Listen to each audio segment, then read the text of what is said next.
good friend Pokemon. It's been a while, hasn't it? I'm sorry I haven't talked about you more on my channel. I mean, to be fair, I've been rather busy this past year. Can someone say Fire Emblem Marathon? And you're not the only franchise that really needs to be featured more on my channel, but you're here now, and with Sun and Moon around the corner at the time of this recording, I think a new Pokemon video is exactly what we need right now. The last, and ironically first time I did a Pokemon video, I talked about my favourite Pokemon types and my favourite Pokemon from each type. However, I purposely left out one particular type of Pokemon from that video since I was going to give them a video of their own, and well, the time for that video is now, as I am of course referring to Legendary Pokemon. Legendary Pokemon are some of the most popular and loved Pokemon in the entire series, as they are often some of the strongest Pokemon in the game, have the most unique and cool designs, are one of a kind and often play a big part in the game's stories and lore, so it makes sense that people would throw Ultra Balls at them like they were confetti in the hopes of catching one despite all the frustration that usually comes with it. I still haven't gotten about that one time, Mesprit, you bastard! Personally, I'm not the hugest fan of Legendary Pokemon like most people, but I still really like them and try to catch them all. Try being the key word here. But which of these legendary beasts are my 10 favourite? Well, that's why we're here today, so join me everyone, as it's time to get ready to face some of the most epic Pokemon of all time, as I count down my top 10 legendary Pokemon. Before we begin, I have to clear a few things up.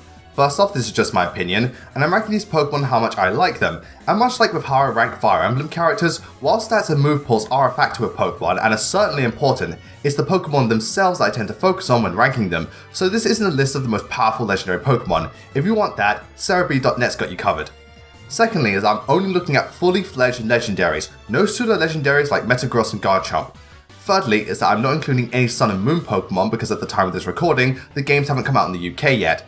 And finally, I'm looking at the Pokemon in terms of the games only, not outside elements like the anime or Smash Bros.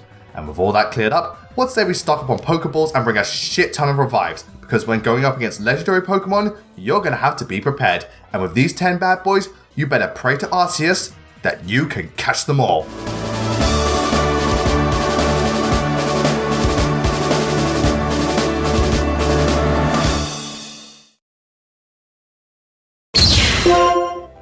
Dialga.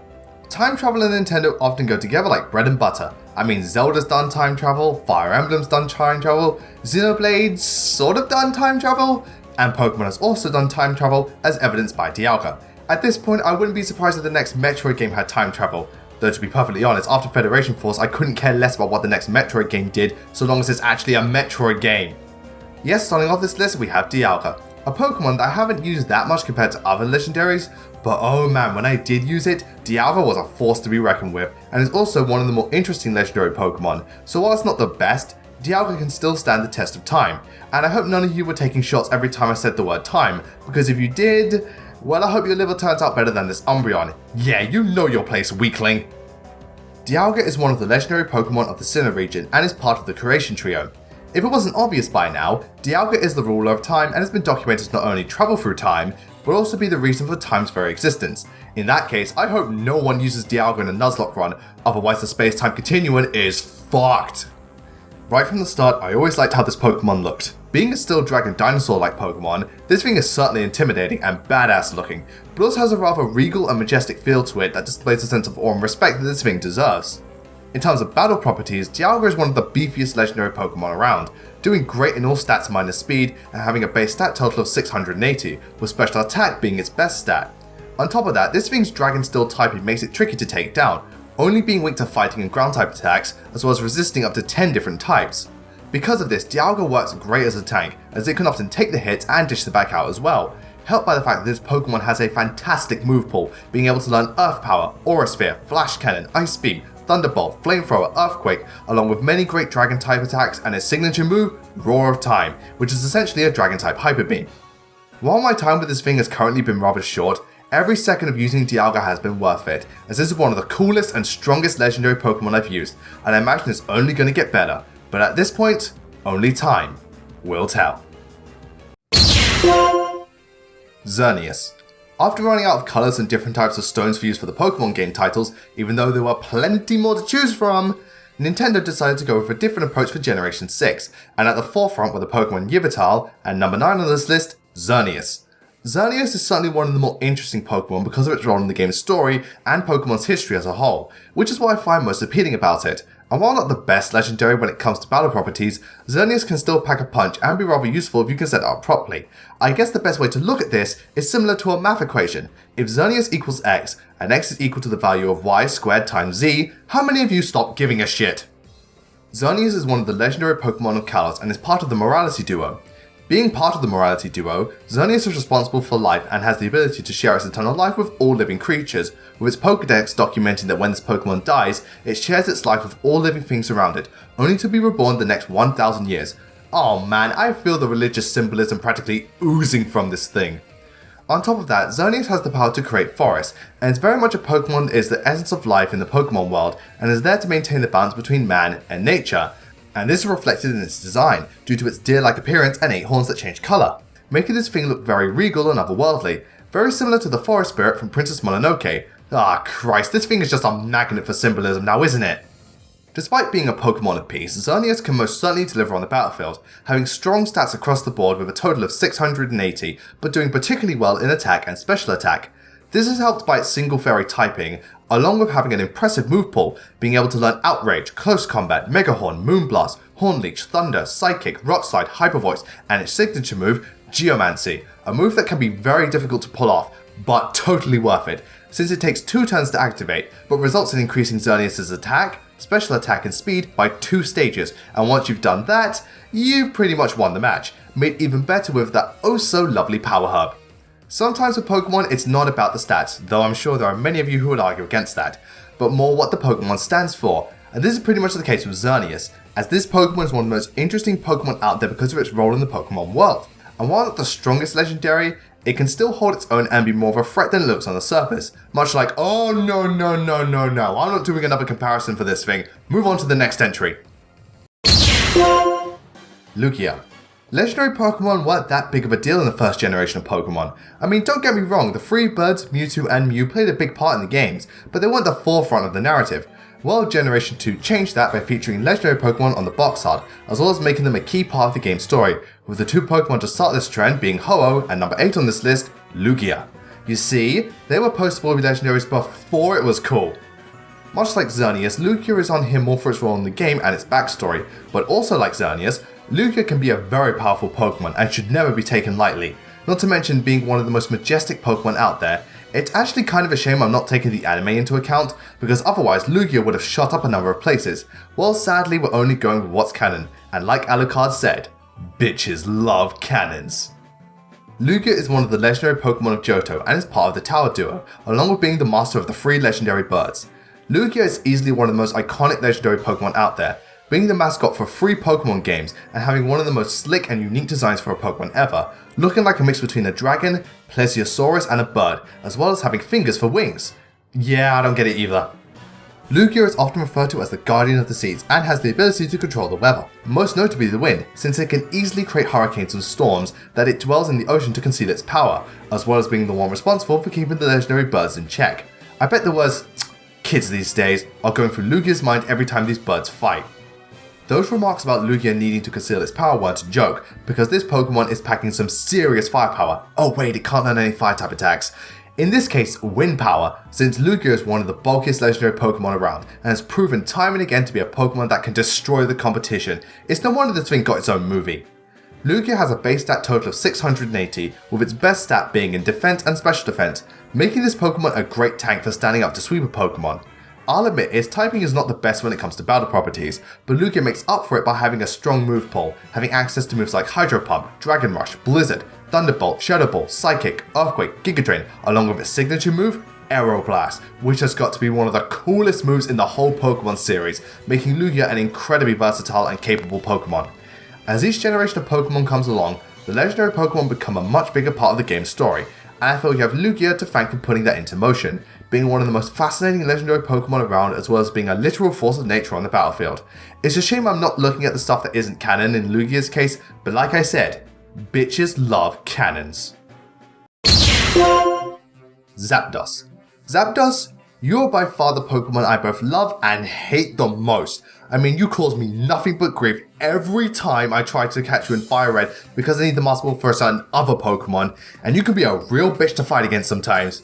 But holy shit, are you one of the most awesome legendary Pokemon I've ever used and one of the most badass.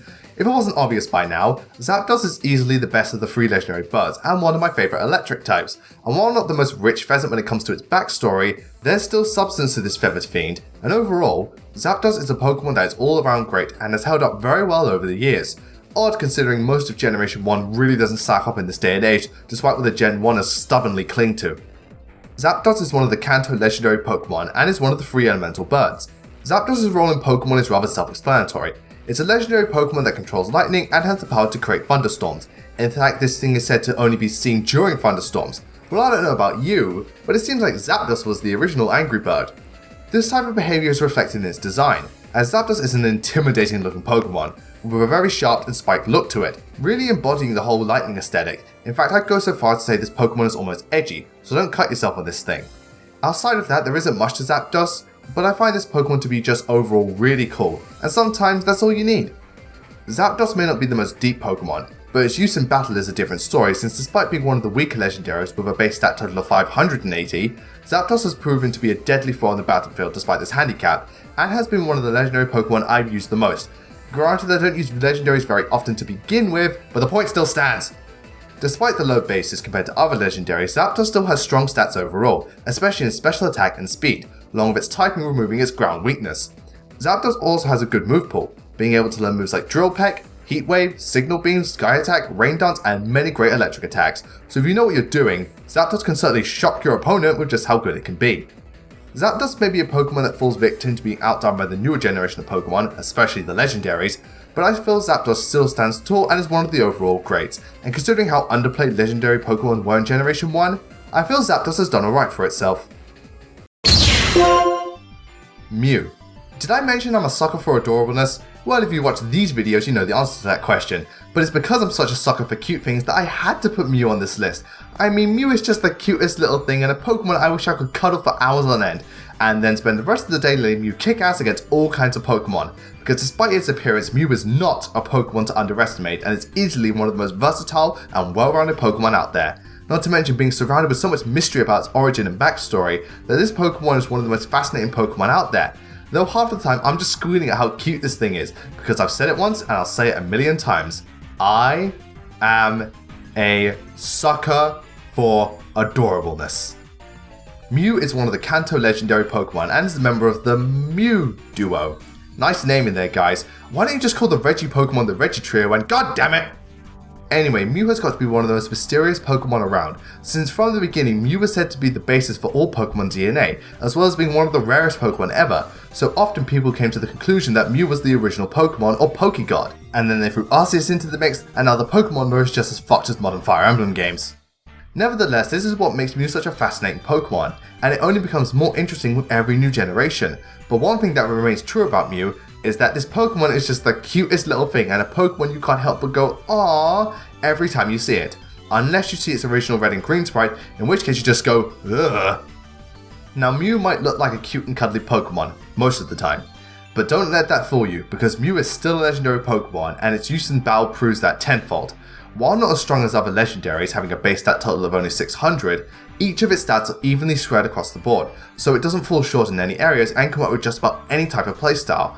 On top of that, Mew is probably the most versatile Pokemon ever, since it can learn literally every single TM and Mewtwo to move in the Pokemon series, which allows Mew to work with whatever moves you can think of, and Mew can take on pretty much every Pokemon out there, so while not the most potent Pokemon, Mew can most certainly deliver if you know what you're doing. I won't deny that Mew is high on here because of personal bias, again, adorableness. But even with personal bias out of the way, Mew still stands as one of the biggest mysteries in the Pokemon series, as well as one of the most well-rounded and useful Pokemon out there. It seems Mew has just about everything. Isn't that right, Mew? Oh, you're so damn cute! Zekrom. I'm gonna level with you here, people. I'm not the biggest fan of the Gen 5 legendaries. Now don't get me wrong, I actually like Gen 5's Pokedex as a whole. I think it's one of the best in the series despite claims to the contrary. But the legendaries were just really underwhelming to me. That's not to say they were all bad, because there were some pretty good ones, with the best of them easily being Zekrom, as this is one of the coolest and most destructive legendary Pokemon ever, as well as actually being a really interesting Pokemon and playing a big part in the stories of Gen 5. Zekrom is such a badass Pokemon that some people I knew actually brought Black 2 just to catch another Zekrom, me being one of them. And sure, that sounds logical, but Zekrom is just so awesome I couldn't help it. And besides, when does logic ever apply to the Pokemon series? If that was the case, then those Pokedex energies would be even creepier than they already are, and I don't even know if that's possible. Drifloon. Zekrom is one of the legendary Pokemon of Unova and is part of the Tal trio. From its appearance alone, you can tell that Zekrom means business. I mean, this thing's design makes it look like an almighty dragon with a sense of regalness to it, aside from the whole drill butt thing it's got going. In fact, it kinda looks like Simo's drill from Gurren Lagann. And with his almighty ass, this Zekrom shall be the Zekrom to pierce the heavens! Which isn't too hard in all honesty, since Arceus isn't exactly invincible. Zekrom's role in the Black and White games portrays it to be a Pokemon that wants to help the trainer with their goals and ideals, which ties in well with the themes of Black and White as a whole and makes Zekrom one of the more grand legendary Pokemon, almost like a guardian angel or spiritual master. Once it gets inside the Pokeball though, because I doubt simply trying to ask this thing nicely will work out well for you. Zekrom wanting to help the trainer achieve their ideals isn't just spouting hot air though, since Zekrom can really pull a number on your opponent and be a downright beastly Pokemon. With a base stat total of 680, Zekrom is a very powerful Pokemon, especially since its best stats are in attack, defense and special attack, though its speed is somewhat lacking. This makes Zekrom a great wall most of the time, helped by the fact that Zekrom can learn some great physical attacks like Crunch, Dragon Claw, Zen Headbutt, Stone Edge, other moves like Earth Power, Shadow Ball and Psychic, along with its two signature moves Fusion Bolt and Bolt Strike, both of which are awesome electric type moves.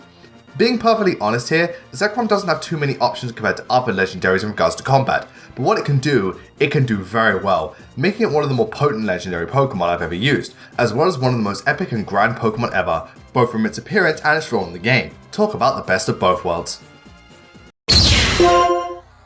Giratina. Gen 4 is where I feel the legendary Pokemon's roles in the story became much more dramatic and impactful.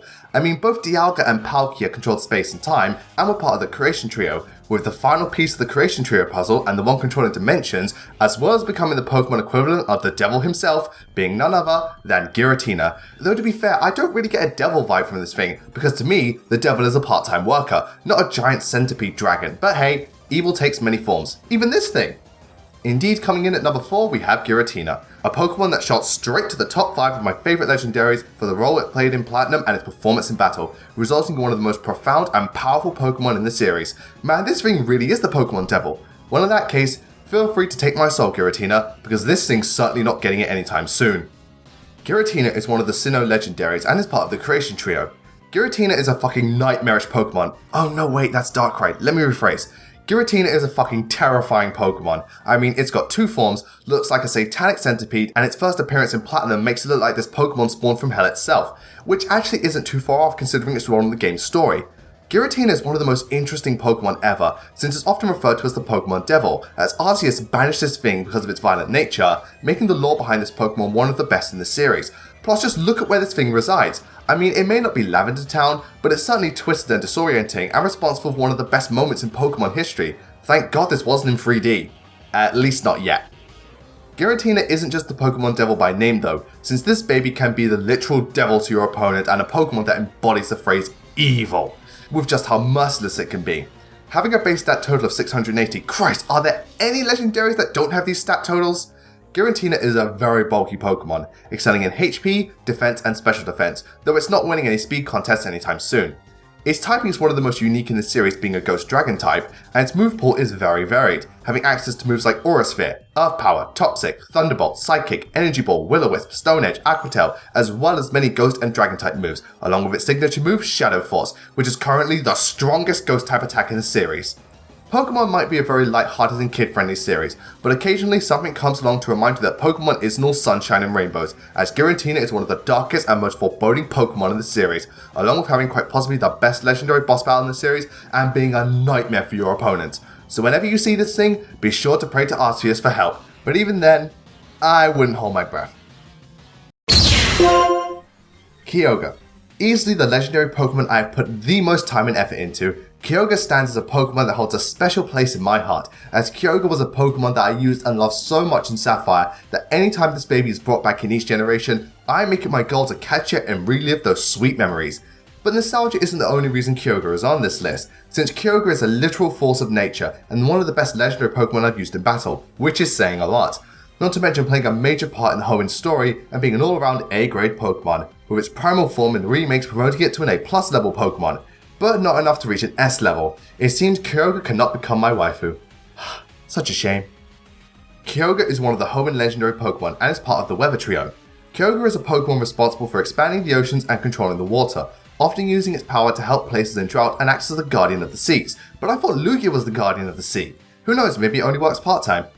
Kyogre is one of the most calm and serene legendary Pokemon, and its design makes it out to be like an ancient water deity or part of a mural. However, if Kyogre ever meets its rival Groudon, it will flip its proverbial shit and lose control, very similar to insert typical anime rivalry here.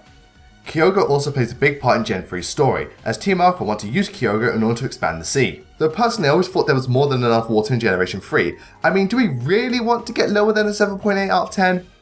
When it comes to battle, Kyogre may be a peaceful Pokemon, but that doesn't mean this thing won't whoop your ass something fierce, as Kyogre is the legendary Pokemon I've used the most thanks to just how great it can be in battle, made even better with its primal form.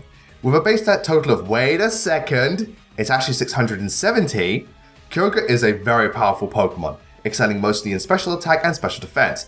As such, Kyogre makes for a great special tank and dealing out special attacks, and while it can learn many attacks, thanks to its ability Drizzle, all you need is a powerful water type move, Thunder, which is now 100% accurate, Ice Beam or Blizzard, and whichever move you want to round it out. In my case, I go with Calm Mind. And with this, Kyogre can pretty much destroy whichever Pokemon dare go up against this thing. I'll admit, I'm a little biased towards Kyogre because of how much time I've spent using it, but that doesn't stop Kyogre from being one of the best legendary Pokemon ever, playing a major part in Hoenn's story and being one of the greatest legendary Pokemon to use in battle. Kyogre is truly an A-grade Pokemon. Mewtwo. Surprised? Yeah, neither am I. I mean, a list concerning legendary Pokemon pretty much requires that Mewtwo be in the top 5 at the very least. In fact, I think the real shock is that Mewtwo isn't number 1. I mean, there aren't many Pokemon that can trump the all-powerful Mewtwo, but we'll get there when we get there. Nevertheless, I fucking love Mewtwo, and so does everyone else, because Mewtwo stands to this day as one of the strongest, most interesting, most complex, most marketable. He's got 2 movies, 2 Mega Evolutions, and 2 Smash Bros. Games under his belt, and just all-around best Pokemon ever. From its inception, Mewtwo was one of the greats, and it's only got better as the years go by, always finding its way into just about every generation of Pokemon, as well as being a Pokemon that can single-handedly wipe out an entire team with next to no effort. I mean, this thing is so powerful that not even God can beat Mewtwo. Mewtwo is one of the Kanto legendary Pokemon and is part of the Mew duo. I still think that sounds stupid. Mewtwo is unique among Pokemon for being one of the few man-made Pokemon, since Mewtwo is either a clone from Mew's cells or the child of Mew that was later experimented on. Either way, Mewtwo is a result of science interfering with nature, and it shows. Aside from looking like a biped cat-human fusion, Mewtwo is filled with anger, hatred, and resentment for mankind because of it being created for the sole purpose of battling and nothing else. Mewtwo has been known to seclude itself in dark caves to avoid contact with the outside world, but often this Pokemon finds its way back into every generation of Pokemon, and each time it does, you will be in for the fight of your life. Mewtwo, as far as battle properties go, is quite possibly the best Pokemon there is, since this Pokemon from the very beginning has been one of the most potent Pokemon to use and one of the most dangerous Pokemon to go up against. I mean, the final boss in Pokemon Stadium was a single Mewtwo, and even that was tough. Mewtwo's base stats total up to 680, big shock, and it excels in special attack and speed, making Mewtwo a magnificent sweeper. This is made all the more obvious by its move pool, as Mewtwo can learn a disgusting amount of great moves, with attacks like Shadow Ball, Ice Beam, Thunderbolt, Aura Sphere because fighting this thing wasn't hard enough already, Solar Beam, Fire Blast, Energy Ball, Focus Blast, Poison Shadow, and a shit ton of psychic attacks, along with its signature move Psy Strike, so if Mewtwo ever goes first, which it will, you're pretty much dead, and if it happens to Mega Evolve, then you are most certainly dead. Mewtwo's reputation at this point is something other Pokemon wish they could have, but in all fairness, Mewtwo has earned it. Being one of the most in-depth and destructive Pokemon around, Mewtwo will forever go down in history as one of the greatest Pokemon of all time, as Nintendo dreamed of creating the world's strongest Pokemon, and they succeeded. Rayquaza. Talk about predictable. At this point in time, Rayquaza may as well be the poster boy for Pokemon, seeing as Nintendo and everyone else loves it so damn much. I mean, this thing was the mascot of Pokemon Emerald, has been featured many times outside of the games, and got a Mega Evolution that put it in its own tier, so having Rayquaza as a favourite legendary is borderline cliche. But I don't care because I love this thing like nothing else. Since Generation 3, Rayquaza has been my favourite legendary Pokemon, and it's only gotten better with every generation, becoming stronger, more interesting, having more relevance in Pokemon's lore and history, a Mega Evolution that is downright broken and just becoming the greatest legendary Pokemon in history. It's like I always say, I'm a sucker for adorableness? No. Variety is the spice of life? No. Blame Takumi? No, it's dragons make everything better. But what about Korin? Most of the time, dragons make everything better. Rayquaza is one of the Hoenn legendary Pokemon and is part of the Weather Trio. Rayquaza from the get-go was a Pokemon to be both feared and respected, as this Pokemon is the guardian of the skies and was able to silence the feud between both Kyogre and Groudon, showing that this Pokemon means business and should never be looked down on, along with having a very slick and threatening design. As the generations continued, Rayquaza's role became more and more involved, with the Delta episode making it Mega Evolve in order to battle Deoxys, and is said to live for hundreds of millions of years. Man, this thing looks good for something that old. I wonder what its secret is. Maybe it's Maybelline. I find Rayquaza to be the ultimate definition of a legendary Pokemon, since it plays a big part in the game's story and future events too, along with having a presence like no other, but still having just enough mystery surrounding it that you don't know everything about it. With that said, there is one thing I know about Rayquaza for sure, that Rayquaza will fuck you up, as this is one of the most powerful legendary Pokemon around, and its Mega Form makes it so powerful that it will decimate whatever poor soul stands in its way and send them straight to Lavender Town. In fact, its Mega Form is so good that it's the only Pokemon to be in the God tier. Yes, not even God is in the God tier. I think we just found a new Lord and Savior, people. Rayquaza normally has a base stat total of 680, with its best stats being in attack and special attack, and its Mega Form boosts those stats to 780 in total. This alone makes Rayquaza one of the most brutal Pokemon to face head on, and the fact that it has access to moves like Earthquake, Hyper Voice, Flamethrower, Ice Beam, Solar Beam, Thunder, Shadow Claw, Stone Edge, Iron Head, Aqua Tail, various Dragon type moves along with its signature move Dragon Ascent, along with abilities like Airlock and Delta Stream, you might as well just give up against this thing, because Rayquaza will rip out your heart and eat it right in front of you, and no amount of Pokemon Center trips will save you after feeling the full force of Rayquaza. And there you have it, Rayquaza is my favourite legendary Pokemon. Sure, it might be an obvious choice, yes, Mega Rayquaza could be considered broken, perhaps Mewtwo should have been number 1, whatever. At the end of the day, Rayquaza was my favourite from the moment I saw it, and it hasn't changed since, with its position only becoming more secure the more I see of this thing, as it is breathtaking, badass, brutal, benevolent, and the all-around best legendary Pokemon out there, which is why Rayquaza takes the number 1 spot as my favourite legendary Pokemon. This has been Blazing Knight. I wish you all a great night, take care, and though I'm not the biggest fan of legendaries, I appreciate them all for all they're worth, and if these 10 are any evidence, they can certainly stand out and be some of the best Pokemon around. Well, with Pokemon out of the way, I wonder what's next. I mean, I did say I was going to pay more attention to other franchises before focusing on Fire Emblem again, but surely one video won't hurt, right? Hey everyone, thank you for watching today's video. If you like this video, be sure to give it a thumbs up, and why not subscribe to my channel in order to keep up to date with when the new videos are coming out. For alternate video recommendations, I first point you to my last video, Top 10 Gateway Anime, where I look at my top 10 anime that I feel are the best starting point for people trying to get into anime. Next up, I point you to Top 10 Pokemon Types, where I look at my 10 favourite types from the Pokemon series, and for something completely different, why not check out my Top 10 Fire Emblem Bosses, where I look at my 10 favourite bosses from the Fire Emblem series. Hopefully one of those videos will be to your liking. Once again, thank you all for watching, and don't forget to follow me on Twitter at BLAZINGKNIGHT. And I want to say a big thank you to all of you who follow me on Amino. You guys and gals are awesome. Anyway, that's it from me. I'll see you all next time.